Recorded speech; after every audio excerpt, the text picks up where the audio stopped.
I'm here in Kansas City, and I have a new friend, a puppeteer here from the area. Mike, nice to have you. Thank you.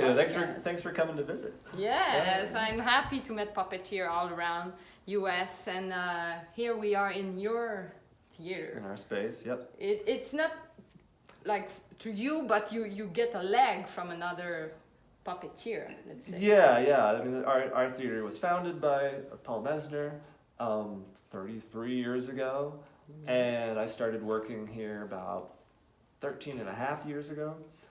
So I've been here quite a while. Yes. And Paul retired, and so now we kind of have a new team that's taking things on. Setting up, and you will see some image I will present you. I make some photo. So yeah, first question I ask to all puppeteer is, what makes puppetry an art that you cherish? I think for me, it's a way that people can express themselves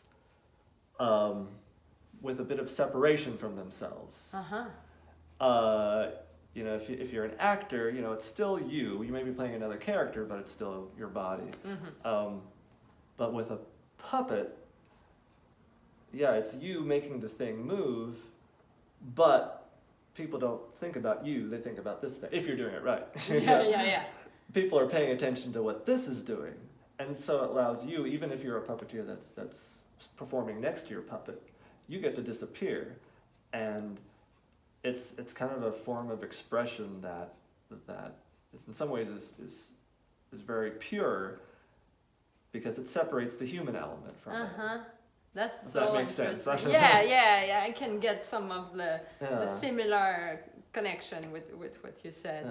And I want to know how and when your crush for puppetry happened. It's always something special, so for you. Well, there's a few things. I was born right when the Muppet Show started. Yeah.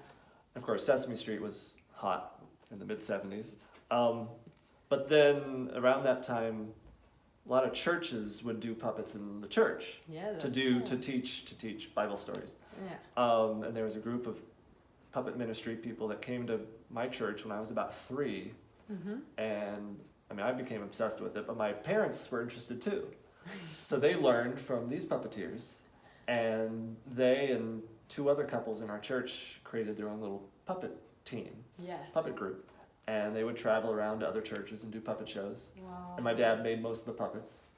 And so we always had puppets around. And so between the Muppets and having puppets, it just kind of became my thing. And so it's been a lifelong, it's been, forever. That's good. And like how you answer, because some people are curious, they ask like, what is a puppet? Like in your own word, how you define for yourself what you do? Yeah, I mean, a puppet can be anything, but you know, if you're looking for a definition, it's an object that you imbue with a sense of life that people can recognize and understand. That people can look at it as you're performing it and understand what this thing's doing. Yeah, they understand and they identify. They identify, even if it's a spoon in your hand, and you know, if you're able to tell a story with that and convey some commotion or convey some emotions with this object, you know, I think that makes a thing a puppet. That's so cool. What do you think? Like, because you get your background, but what would be in your opinion, the best field of study for someone who wants to try puppetry? Or it's, you know, I mean, puppetry encompasses so many things. So you can study puppetry, but puppetry has so many elements of theater, and there's music and movement and dance. I would tell people to try a lot of performing arts. You know, get a little bit of everything.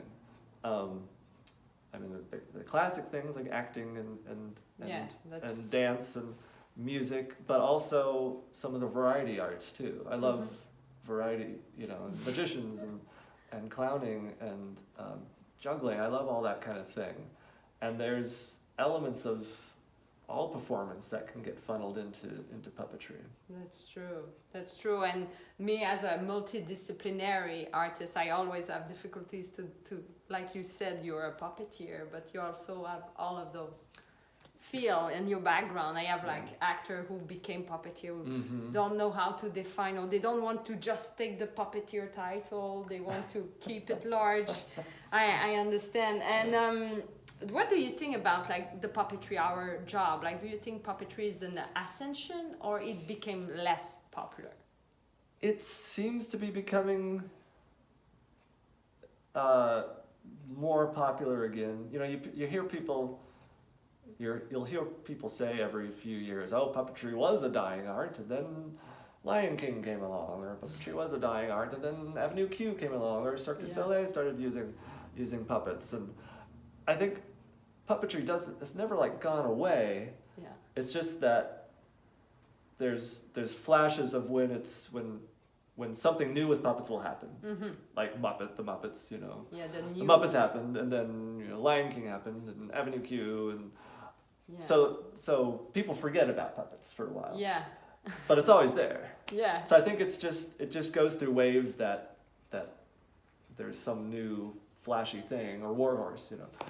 Yes. There's some new flashy show that has puppets. Good promotion. A good promotion, and it reminds people that puppets have been there the whole time. Yes. And to finish, like, what is your biggest purpose as a puppeteer? You know, sometimes it's about storytelling, sometimes it's about audience, it's about the community. For you? For me, it's a conversation with the audience.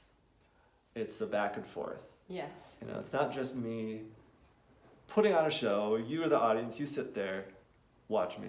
Yeah, message. Yeah. For me, it's always something. One of the main things Paul Mesner always taught me, the founder of our theater, was to listen to the audience. Yeah. Listen and adapt, because they'll let you know, especially kids' audience, whether or not you're doing your job right. Yeah. And so you got to listen and respond if they're not laughing. I mean, what is it? What can I do different to get a laugh here? Or if they're not paying attention, okay, how can I focus their attention back in? Am I quieter? Do I use less words? And then they have to pay attention to the movement. So yeah, for me, the important thing is it's a conversation. But beyond that, for me, it's laughter. I want to make people laugh. You know, it's like, I would tell a sweet story or something, but for me, I want to. The laugh. I'm about the laughs. Yeah, because it's a good demonstration of good moment. Good. I think laugh is really part of puppetry, and how to handle the public to create the opportunity to laugh all together. Yeah. So you have a friend there. Oh, I've got lots of friends. Lots of friends. I don't know if you want to share a friend. I'll share. Before we conclude. This is one of my favorites. This is Hunter. We made him for a video we did about being safe around poison.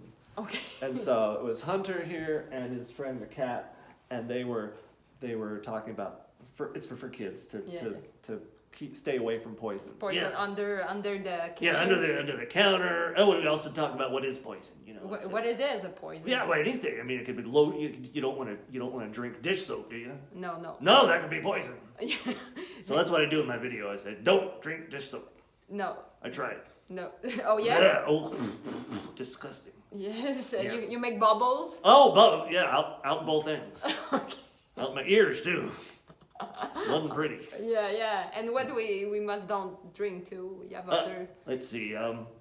Don't drink gasoline. No gasoline. No. Don't. Oh, I tried. I tried eating a bedroom slipper once. Oh.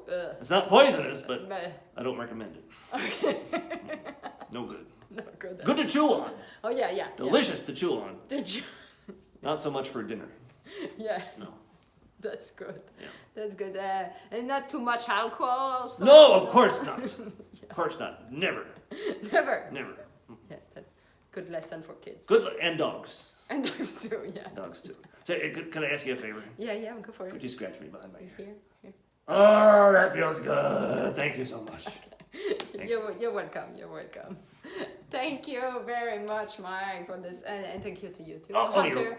Thank you. Yes. Yeah. I'm glad you could stop by. Yeah, as puppeteer, we know what we are doing, and we have to promote it to make it more and more known. That's right. So thank you to join the Puppet Podcast. Subscribe and share, and you know what to